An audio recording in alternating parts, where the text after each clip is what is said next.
रूरी और हिनागाई को दोनों ही आदमखोर के जबरदस्त खतरे में फंस चुके थे, जहां पर दोनों के प्रोटेक्टर साकुरा और अयामे उन्हें बचाने की बुरी कोशिश कर रहे थे। अयामे रूरी को कमरे से बाहर निकलने से मना कर दिया, जहां पर वो अपने खंजर के साथ उस आदमखोर से लड़ रही थी। साकुरा की बेबसी उसे मयान से तलवार भी बाहर नहीं निकालने दे रही थी, जिसके चलते वो मयान के साथ ही उस आदमखोर से लड़ाई करने जुट जाती है, जो काफी ज्यादा मुश्किल था। साकुरा को हिनागाई को की काफी ज्यादा चिंता हो रही थी, जहाँ पर दोनों ही प्रोटेक्टर अपने डूडो को बचाने में कोई भी कसर नहीं छोड़ रहे थे। हालांकि अयामे सबसे पहले आदमखोर को जख्मी करने वाली थी, लेकिन वो पूरी तैयारी में आर्मर पहनकर आए थे। साकुरा उस आदमखोर को निहत्था करने के बाद अपनी मयान में से तलवार निकालकर उसका गेम खत्म करना चाह रही थी, लेकिन उसकी हिम्मत नहीं हो रही थी, इसलिए अपनी लाडों के साथ उसे ढेर करने का फैसला कर दिया, क्योंकि उसने अपना मन बना लिया था वो हर हालत में कमजोर नहीं पड़ सकती, नहीं तो वह उसकी तलवार कैसे बनेगी। जिसके चलते वो अपने भीतर में बसे गुस्से को बार बार उकसाने की कोशिश कर रही थी। पीछे हटने के बाद उसकी सोचने की गलती के दौरान हिनागाई की जान खतरे में आ चुकी थी, जिस कारण साकुरा अपने मन को कट्टर कर तलवार बाहर निकालती है। उस आदमखोर का हाथ काटने के साथ ही उसकी जंग खत्म होती है, जहाँ पर रूरी लाइफ कंट्रोलिंग की पावर के साथ अपनी बहना की मदद कर रही थी, ताकि वो उस आदमखोर को गिरा सके। बंदूक के सामने अपनी तेजी के संग अयामे उसके जान लेने के बाद अपनी बहना को शुक्रिया करना चाह रही थी, लेकिन वो उसके चेहरे पर दरवाजा पछाड़ती है। साकुरा उस आदमखोर के सामने चीख कर कह रही थी, अगर तुम मरना नहीं चाहते तो चुपचाप हमसे दूर रहो। उसे बेहोश करने के बाद वो हिनागाई की तरफ जा रही है, ये पूछने आप ठीक तो हो ना, जहाँ पर हिना उसके चेहरे पे लगे खून को पोंछने के बाद साकुरा से कह रही थी, तुम ठीक तो हो ना, तुम्हारा हाथ कांप रहा है, मैं बस चाहती हूँ तुम खुद को तकलीफ मत दो।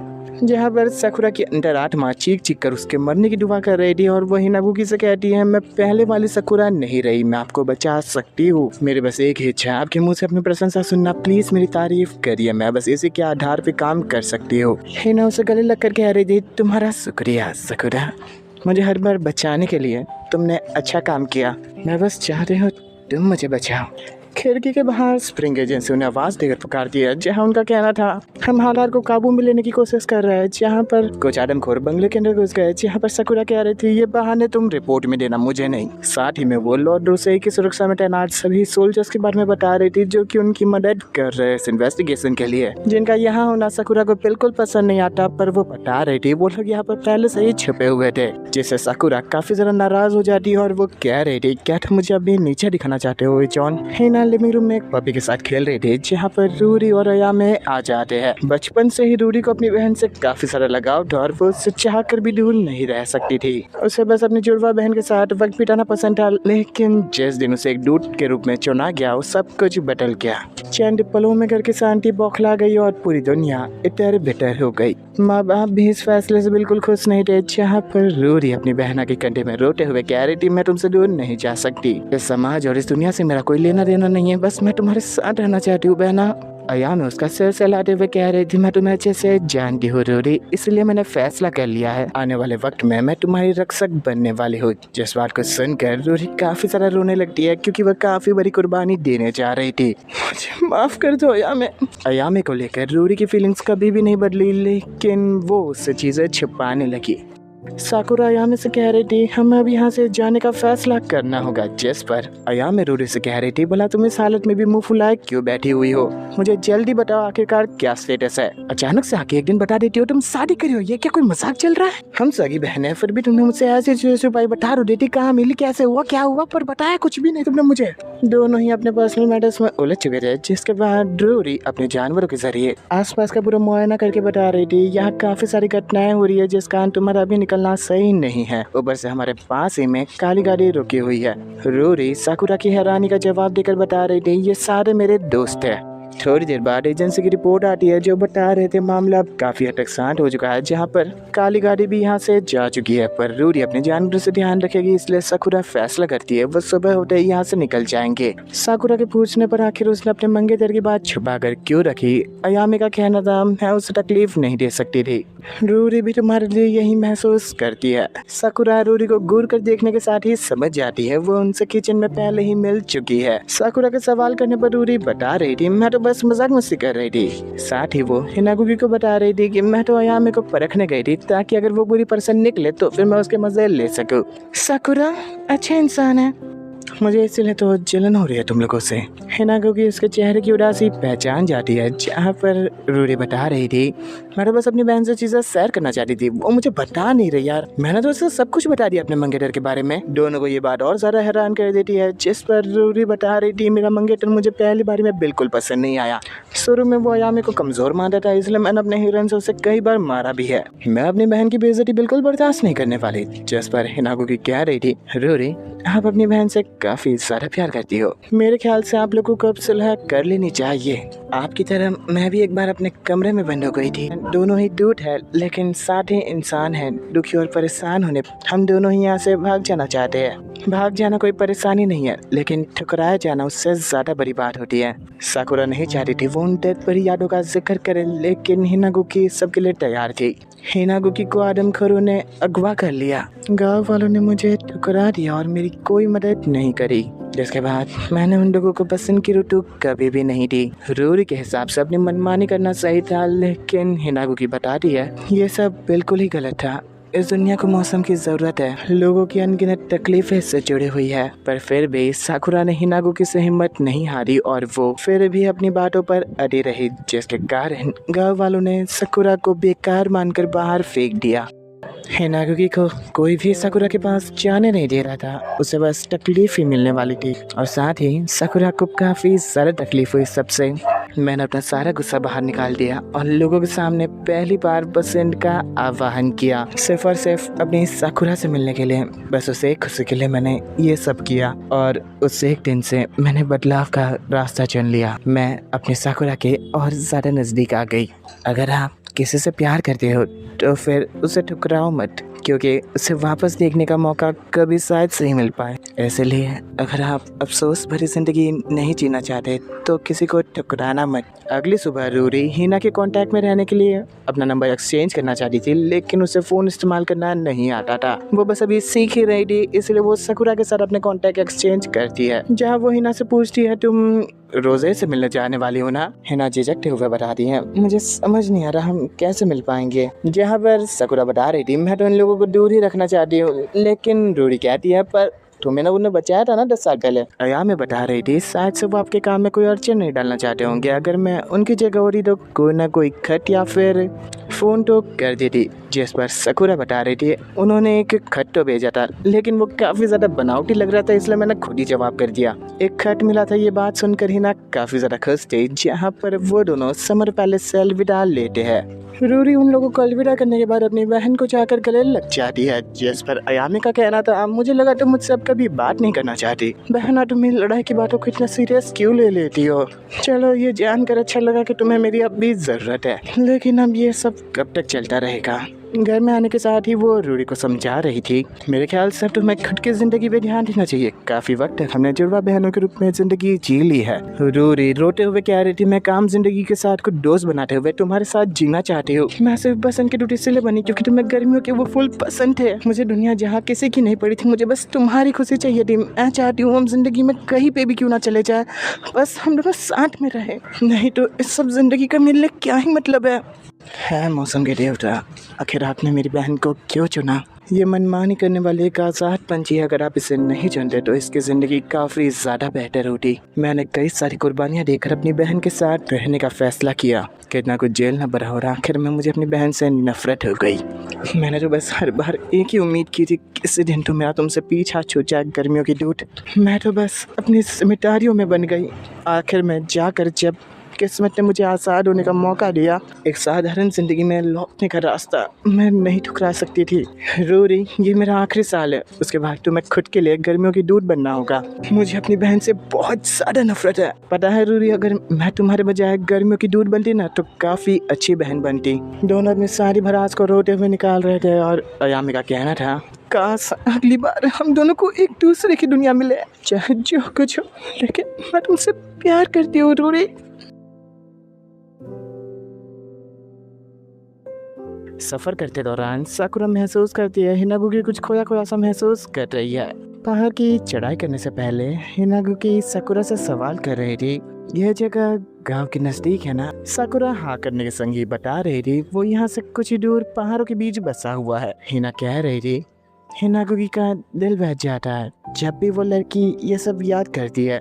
विंटर पैलेस में टेचो रोज़ई को उनके द्वारा भेजी गई सुरक्षा के ऊपर स्प्रिंग के सवालों के बारे में बता रहा था, जिस पर उसका मानना था साकुरा कुछ ज्यादा ही नादानी कर रही है। जिस पर इतोची कहता है, असल मायनों में ये मांग हमें एजेंसी ने दी है, उन्हें हमारा बिना बताए दखल देना पसंद नहीं आया। जिस पर रोज़ई कह रहा था, आखिर हम आदम कोर के हमले में क्या मांग करने बैठे। इटेचो बताता है उनके हिसाब से ये हमला समर पैलेस के ऊपर हुआ था, न कि बसन की दूध पर। फिर भी उसने मांग कर 2 लोगों को हिनागु की सुरक्षा में तैनात कर दिया है। हालांकि एजेंसी को इससे बिल्कुल खुशी नहीं हुई थी। जिस पर रोज़े कह रहा था, मुझे एजेंसी और बसंत के गांव का ऐसा बर्ताव समझ में नहीं आ रहा। आखिरकार वो अपनी ही एजेंट और सकुरा के साथ ऐसा बर्ताव क्यों कर रहा है। एक बार मैंने सकुरा और तुम्हें बात करते हुए सुना था, ये सब कुछ हिनागुगी के जन्म से जुड़ा हुआ है ना। आपने ये सब कुछ सुन लिया था। बराबर से, लेकिन अब मैं सब कुछ जानना चाहता हूँ ताकि उसे बचा सकूं। पहाड़ की चढ़ाई करते दौरान सकुरा जगह पे ही गिरकर खुद को कोसने लग जाती है। आखिरकार वो कितनी नाकाबिल है। हिनागुगी के पूछने पर वो बता रही थी, मैं आपका खाना रखना भूल गई। आखिरकार आप रस्म के बाद अपनी एनर्जी अब कैसे रिस्टोर करोगी। मुझे ऐसे नाकाबिल इंसान आपकी सेवा करने के लायक बिल्कुल भी नहीं है। हिनागुगी उसे दिलासा देते हुए कह रही थी, मुझे भूख नहीं लगी। लेकिन उसके पेट की आवाज सुनकर सकुरा और ज्यादा रोने लगती है। पास ही में दोनों बैठकर गर्म कॉफी पी रहे थे, जहाँ सकुरा बार बार माफी मांग रही थी। हिनागुगी अपनी ताकत का इस्तेमाल करके कुछ स्ट्रॉबेरीज बनाते हुए सकुरा से कह रही थी, हम तुम्हारे लायक खाने के बजाय इन्हें खा सकते हैं। वो फिर भी माफ़ी मांग रही थी, जिस पर वो अपने हाथों से उसे खिलाते हुए कह रही थी, आज के दिन कोई भी माफ़ी नहीं मांगेगा। तो फिर तुम्हें ये कैसा लगा सकुरा। स्वादिष्ट स्वादिष्ट स्वादिष्ट स्वादिष्ट, आपने तो कमाल ही कर दिया हिनागुगी।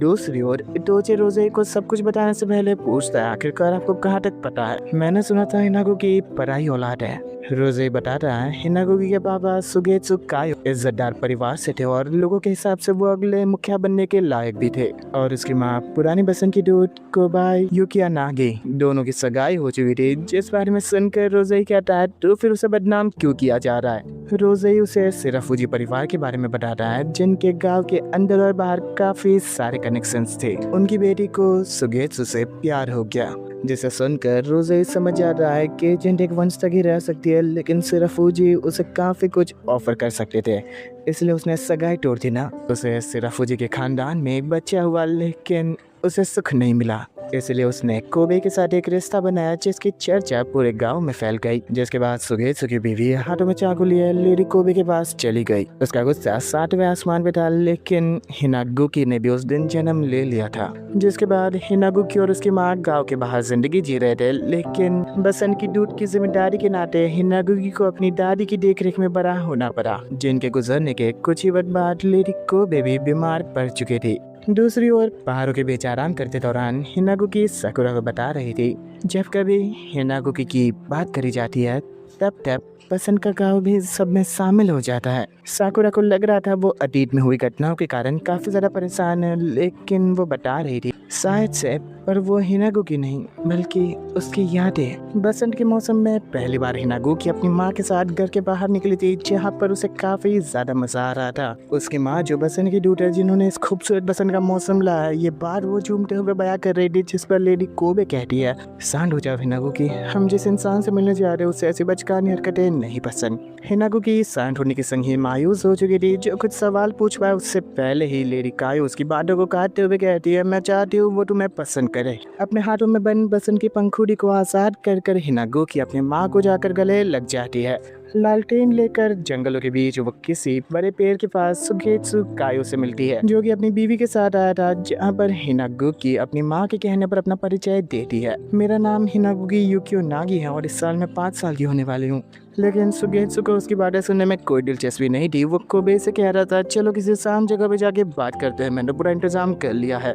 लेकिन वो यहाँ से बस हिनागुकी को ले जाने के लिए कह रही थी, जिसे सुनकर सुगेत्सु काफी ज्यादा नाराज हो जाता है और उसे सुनाना शुरू करता है, तुम मेरी बात मानकर अगर पहले ही आ जाती तो ये सब ना होता। आप मेरी माँ पे नहीं चिल्ला सकते।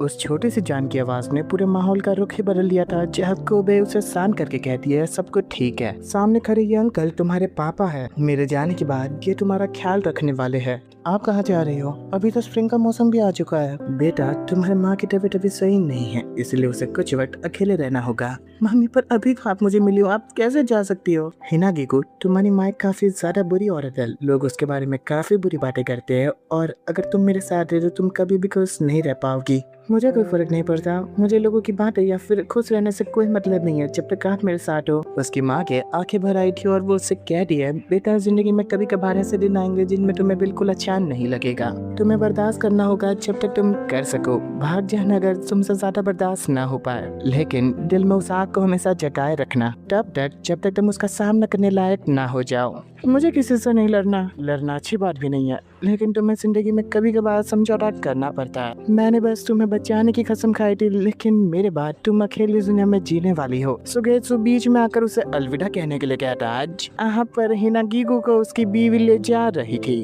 कोबे उसे पुकार कर कहती है, हिनागिको अच्छी बच्ची बनकर रहना। मैं कब तक घर में बंद होकर रहने वाली हूँ? आप मुझसे कब मिलने आओगी? गर्मियों में, पतझड़ में, विंटर में या फिर अगले बसंत में? उसकी माँ चिल्ला कर कहती है, हम काफी लंबे वक्त बाद मिलेंगे। हिनागिको चलो छुपा छुपी का एक गेम खेलते हैं। तुम मुझे नहीं ढूंढोगी, जब वक्त आएगा मैं तुम्हारे पास सामने से आ जाऊंगी। जिस दिन तुम काफी ज्यादा थकी हुई और सोने पर तुम्हारी आंखें वापस से ना खुले, तब मैं तुम्हारे पास आऊंगी और हम साथ में रहेंगे। ये सुनकर हिना का दिल टूट चुका था। जहाँ पर अपनी माँ से जुड़ा होने के बाद हिनागिको की चार दीवारी के भीतर अंधेरी दुनिया की शुरुआत होती है।